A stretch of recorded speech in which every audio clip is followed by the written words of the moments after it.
They have everything they need.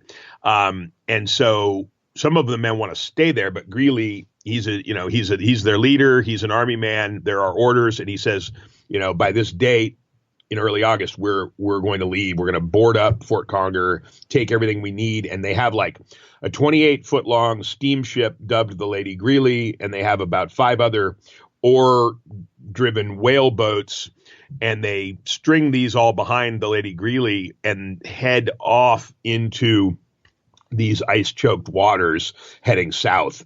And at that point, nothing is ever going to be the same. And so you then enter this incredible world of floating ice that can kill you, of weakening ice that if you walk on it and you break through, you're going to drown, and of just towering icebergs all around you that will crush your ships. And so they begin this arduous descent to the south, where they're moving from open water to shore constantly, sort of dodging icebergs, sometimes living on them. And it's incredibly tense for months.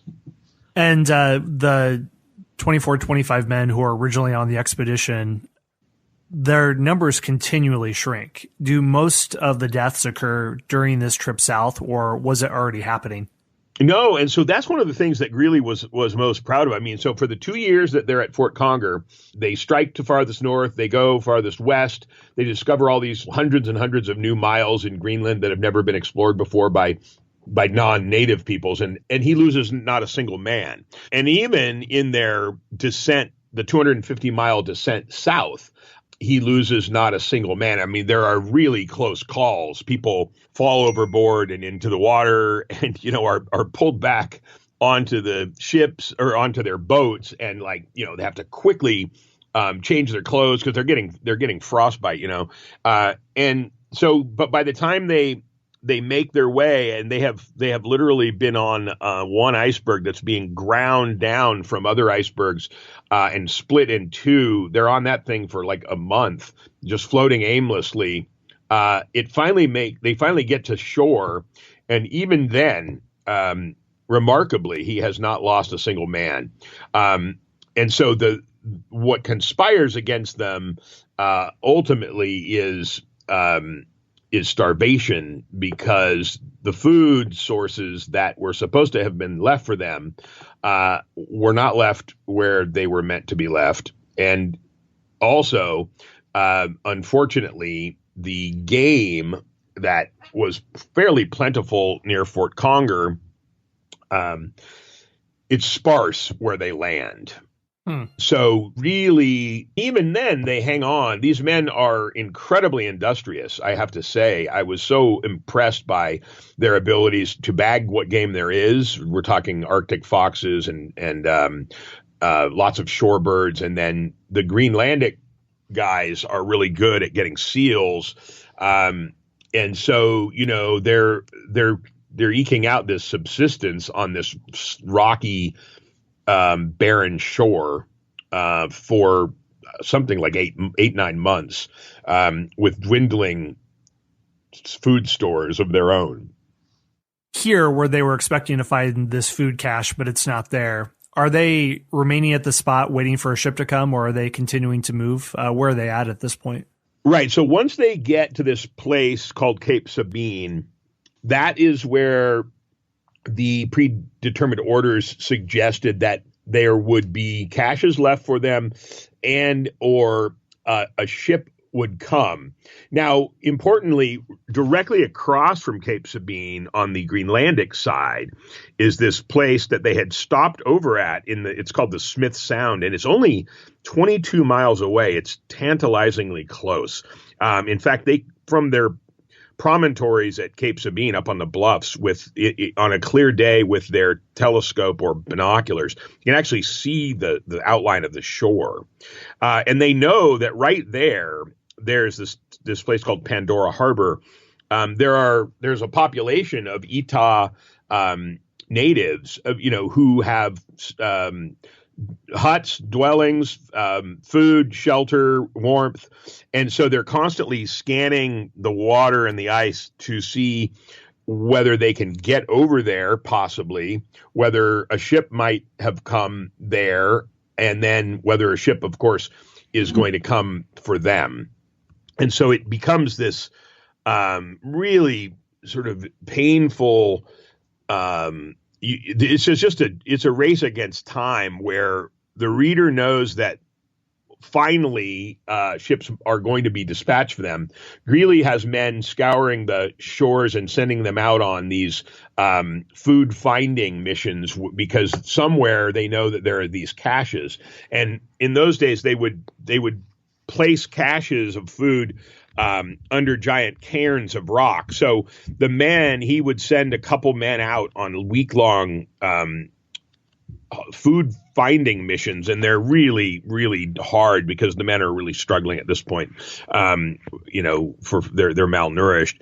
And so you've just got there's so much humanity, I think, where men are risking their lives for the group, and they're hanging on, and they're hoping at this point. They arrive at Cape Sabine in October of 1883, and the sun is about to go down, and they know there's no ships going to come until at the very earliest June. So then it's just about survival. Yeah, at this point, I'm sure there are fears of cannibalism, people just mutiny, everything else, of a group of people wanting to strike out, go this way or that way. So what's going on once they get to this point, and how does Greely manage to keep them from falling into complete chaos? Right. Well, Greely at this point has altered his leadership style to a degree. So he's letting some of his men, he's a great delegator. He's letting some of his men, everybody has their role, whether it is to be off hunting, to try to net shrimp, to go try to find food. And he maintains, they've built a small hut using one of their whale boats as a roof. And at this point, it's a low ceilinged hut, so none of them can actually stand up in it. But it's about 25 feet long, and so they sit with their backs against the wall and their feet out toward the middle, and it has kind of a tent pole with a lantern up at the top. And so they take turns, doing different jobs, going out to break holes in ice to get water, and then some of the men are hunting, and they have some success. But yeah, they're basically hanging on. And Greely, again, he institutes these lectures so that the men, their minds stay active. But it is, in a way, it's a descent into madness. And some of the men certainly begin losing their grip. There's stealing of food. There's a particular man who, the others notice that he's not losing weight, and they start to suspect that he's stealing food. And in fact, he is. And he gets caught a few times. And so Greely has to decide, okay, the punishment for that, is execution. And so Greely has to weigh whether to execute this man is going to bring just degrade morale even further. So he's faced with lots of really hard decisions. And the other men, are trying to do whatever they can to keep their wits and their hope. And so, yeah, it's really incredible. The sort of what I think, you see men in their most vulnerable states, and also how some surface and exhibit true heroism. Right. What are some of those things that stand out to you of bravery beyond Greely when they're facing this with these odds? Well, so there are a couple people who are noteworthy. There's a man named George Rice who I mentioned early. He's the photographer, and the book is populated with probably 50 images, most of them taken by this man named George Rice, who proves to be incredibly resourceful, not only as a photographer, but he's hardy, and he's willing to go out in any conditions and try to find food. They believe that there's this cache of food that they've read about from a previous expedition called the Nares expedition, that has hundreds and hundreds of pounds of canned meat.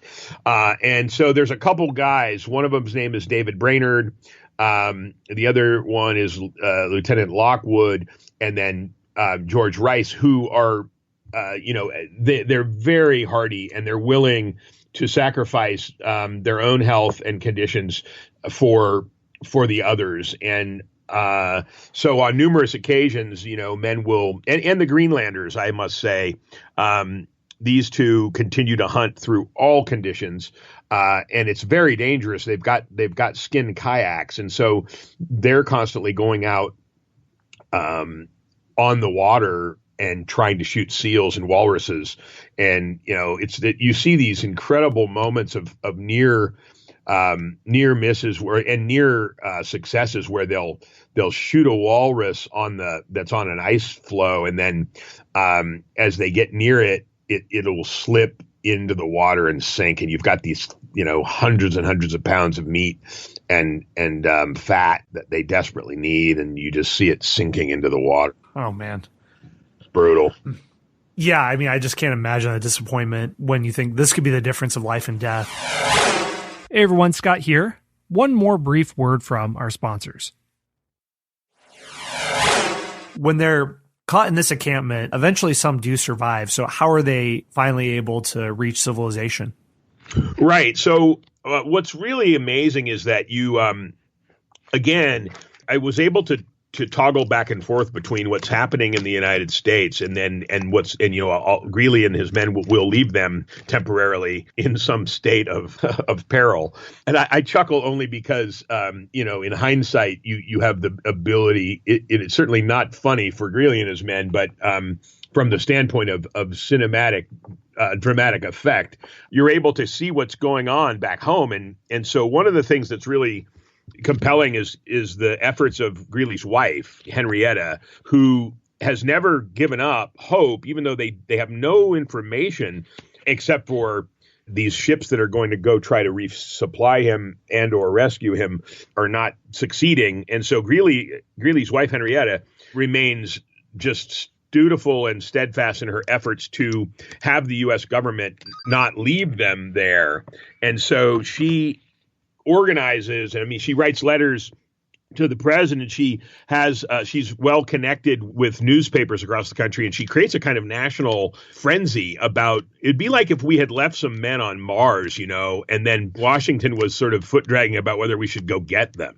And so she creates this basically international, because we end up getting help from England, and they offer a ship. And so ultimately there's enough impetus to rally this rescue mission that the U.S. Navy decides that it's time for them to step in. And so you've got Greely clinging for life on this little spit called Cape Sabine, with dwindling numbers. And then you've got this Navy man named Winfield Schley, who is picked to commander this relief rescue expedition. And so it's really dramatic because they end up retrofitting this ship with all sorts of ironclad prow, and they bring explosives. And so they decide we're going to blow our way all the way to Greely if we have to. And so you've got this, and then also there's an international contingency of whalers who are up there, who Henrietta Greely has organized a bounty of $25,000 for anyone who can find or get information about Greely.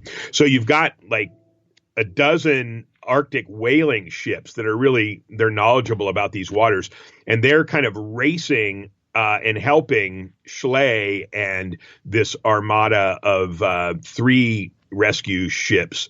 And it's this really great sequence where they're all charging north. And then I cut back and forth between what's happening with Greely and his men and these ships that are hell bent on finding him. And without giving away too much, I'll just say that ultimately, when things look like they are at their